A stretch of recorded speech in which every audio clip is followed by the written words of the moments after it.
Hi, magandang araw po sa inyong lahat. Ngayon, kamusta po kayo? At sana po kayo ay nasa mabuting kalagayan. Ano po kaya ang makikita natin, kaya ang mensahe na gusto niyang iparating sa ating lahat? Pili po tayo ng 10. Okay. Pili po tayo ng 10. 2, 3, 4, 5, 6, 7, 10. Okay.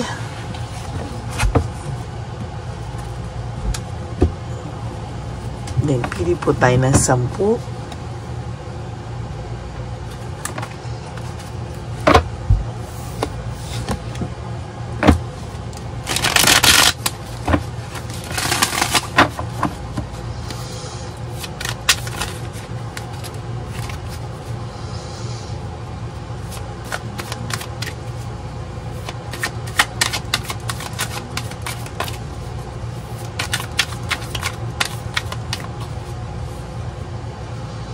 Pili tayo ng 10.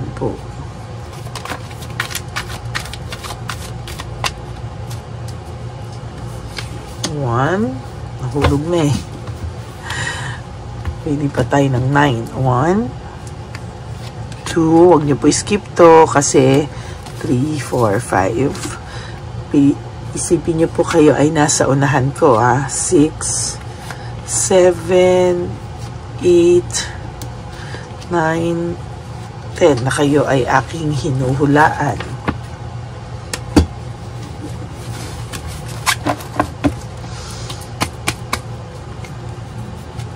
Para ang energy po natin ay nagtutugma.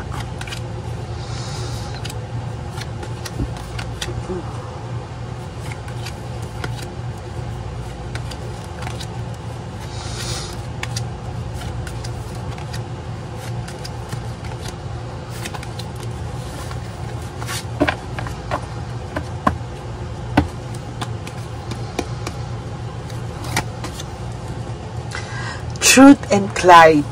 No?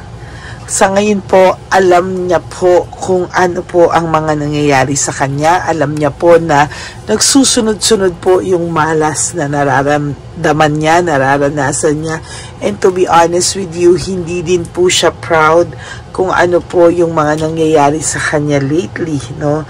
Alam niya po na ito daw po, siya po ang nakakaisip na maybe this is already karma, no, na bakit daw po siya nakakaranas ng sunod na karma, no? Feeling niya po, sunod-sunod na kamalasan, sunod-sunod na problema. So, feeling niya po talaga na ito po ay karma, nakakarma po siya because of too much pain na binigay niya sa'yo. So, naiisip niya po na baka ito na daw po yung balik na tadhana sa kanya dahil sa mga kasinungalingan. Okay.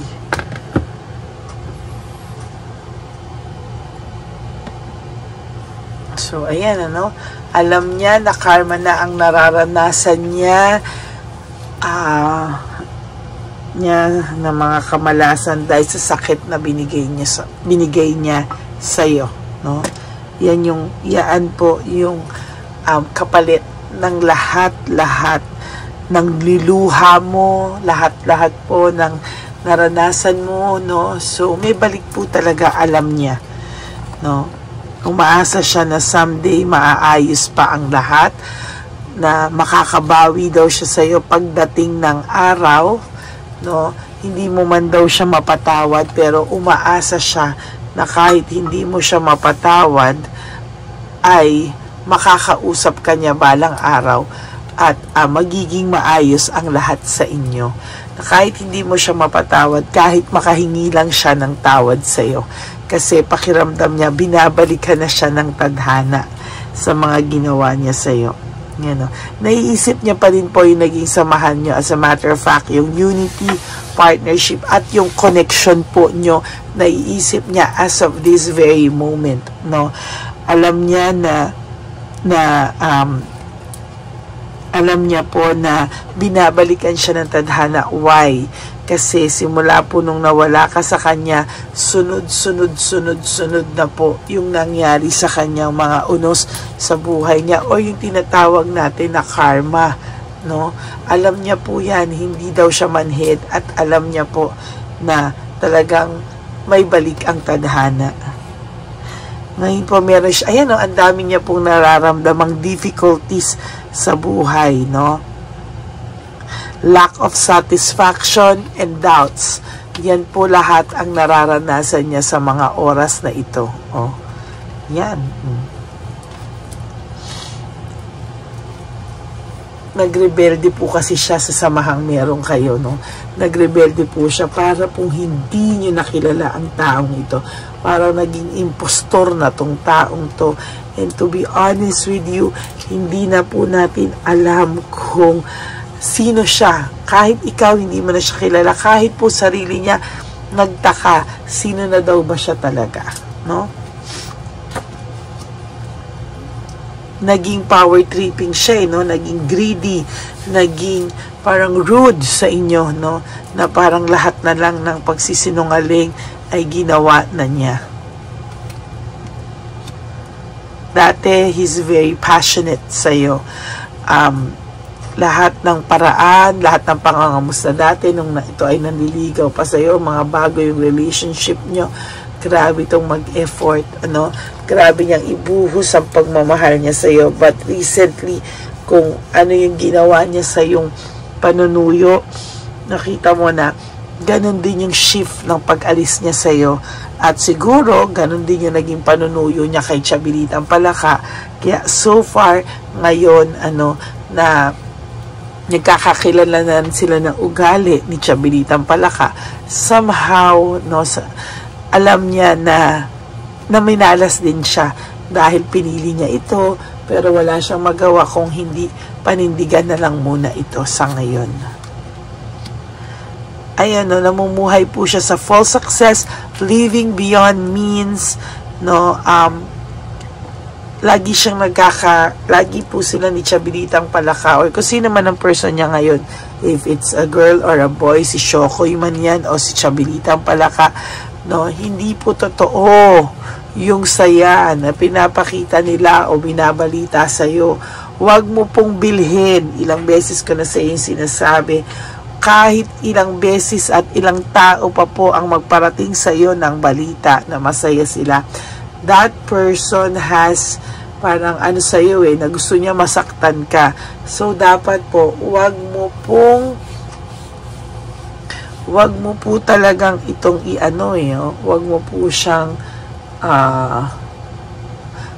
po siyang bilhin, or wag mo siyang paniwalaan, hindi po lahat ng sinasabi sa iyo, hindi po lahat ng nakikita mo is yun yung totoo. Kaya please, no, wag mo po itong paniwalaan. Lack of direction, conflict. Maybe this person has realized na walang direksyon yung buhay niya sa ngayon. He is just going with the flow, no? Hindi katulad nung sa inyo, may plano kayo, planado kayo, dami yung plans together, hindi na lang natuloy because of nangyari to. But I have to be honest with you na hindi po talaga maayos ang buhay ng person mo as of this very moment, no? Walang direksyon, very unstable, full of conflict.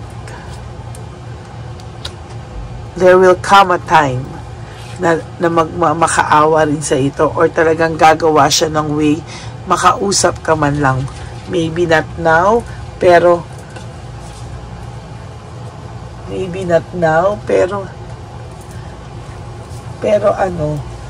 pero darating at darating po ang oras na yan na makakapag-usap po kayo.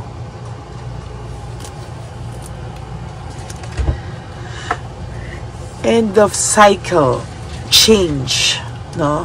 ngayon po ay nagkakaroon po ng, kung nung una sobra silang saya, ngayon nagtutukaan na rin sila behind their back, no? Akala mo kasi ang saya-saya nila, lady. Naiinggit ako, puno sila ng pictures na masasaya, nagdagat sila, lady, nasa party sila, lady, ha. Tandaan niyo po yan. Kung ano man po yung nakikita nyo, hindi po lahat yan ay totoo.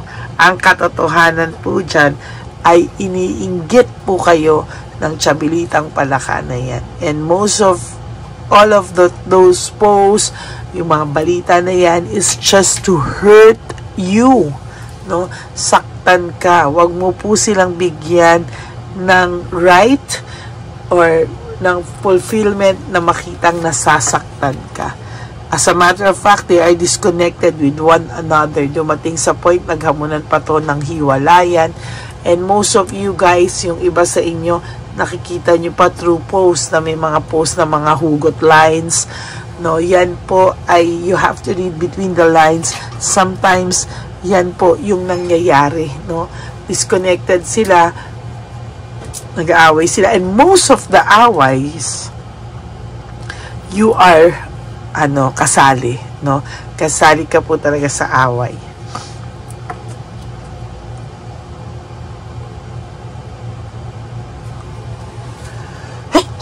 Excuse me po.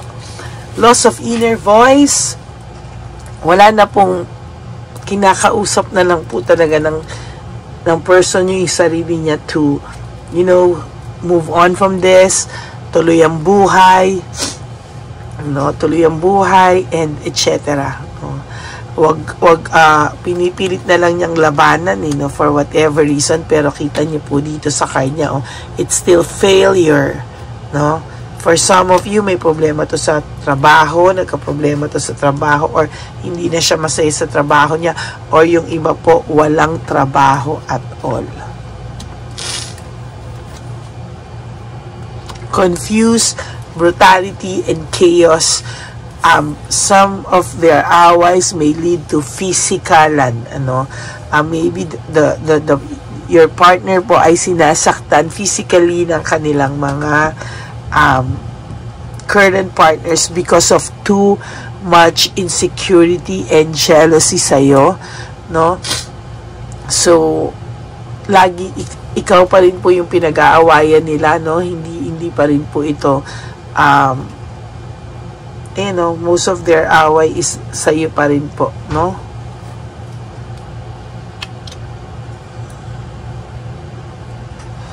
There's cold heart. Ayan ang sinasabi ko, no? May realization na siya na parang nakakarma na siya because kahit kay Chabilitang Palaka, kahit kay sarili niya, kahit sa mga tao sa paligid niya, may nararamdaman siyang bitterness and cold heart. Maybe because na-realize niya na nasa tamang tao na siya, pero iniwanan niya, so nawala na, so kailangan niya na lang magrebelde na panindigan kung ano man yung sitwasyon niya ngayon. Yan. Huwag ka pong mag-alala, may mabibigla kang pangyayari, no, na magbibigay sa iyo ng kahit papano saya sa puso mo. Yung sinasabi ko sa iyo, there's insecurity, no? Ayan, no? Talagang yung Chabilitang Palaka na yan or si Shokoy ay talagang insecure sa'yo, no? Talagang insecure siya sa'yo. Oh, sayang ito. Ulo tayo na isa. Yan, no? You have to be patient lang daw po. Darating sa tamang panahon kung ano po yung masasaksihan mo, no? Magsasaksihan mo rin po yung loss and separation nila, yung paghihiwalay po nila, mababalitaan mo at masasaksihan mo po sa tamang panahon. Okay? So magandang araw po ulit sa inyong lahat. For those of you who wants to have a private reading with me, you can message me at Lady Lee Elena, that's Ladyly. Elena, nasa dulo po yan ng ating video. Diyan nyo po ako pwedeng kontakin. That's my only official and legit FB account. Paki-follow nyo na rin po. Paki-click yung follow. Why? because tumatawag po ako, nag-random check po ako sa aking mga subscribers, and to tell you honestly, nakikipagkwentuhan po ako randomly sa ibang mga followers ko. And malay nyo po, magkausap din tayo one of these days. Okay, sana po lahat kayong subscribers ko ay mag-subscribe din po sa aking FB channel or follow my FB page. Okay? Yan lang po. Maraming pong salamat sa inyong lahat. And for those of you who resonates from this video, please give me a like and comment down below para po nababasa ko yung mga comments nyo at nagkakaroon tayo ng connection with each other. Okay? One more thing is gusto ko pong gusto ko pong humingi sa inyo na wag po sana yung skip yung ads. Tulong nyo na po yan sa ating channel. Okay? And for those of you who wants to give me a super thanks, I would really be grateful for all of you. Okay? Life is short, don't make it shorter by stressing yourself from all the pains and heartaches na binigay sa iyo ng kahapon. Just surrender everything to the divine universe. Just let go and let God write your love story. Bye! Magandang gabi po ulit sa inyong lahat. Ako po ay muling nagpapaalala sa inyo na mayroon pong lumalabas sa FB at Messenger account na fake account po, no, nang hihingi po ng $25 through PayPal at hindi po yan totoo. Huwag po kayong maniwala dyan. At pag sinabi mo po na gusto ko pong marinig ang boses nyo or makita kayo, ang sasabihin po ay magbibigay kami ng link. Buksan mo yan at pagkatapos ay makikita mo ako. Huwag po kayong maniniwala dahil yan po ay hindi totoo.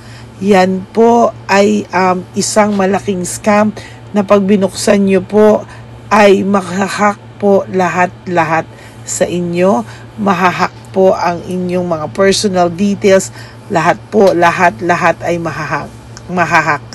Ako po ay nalulungkot na ito po ay nangyari, ngunit sa talagang may mga tao pong masasama at may mga tao po talagang hindi makatiis na hindi gumawa ng masama sa ibang tao. Pero maging aware po sana kayo, tulungan nyo po ako, i-report po natin yung fake na yan at sa FB para siya po ay mawala na at wala na po siyang mabiktima pa, no? Nandyan po lahat ng details at maraming salamat po sa inyong lahat. Maraming salamat po sa inyong lahat at mag-iingat po kayo.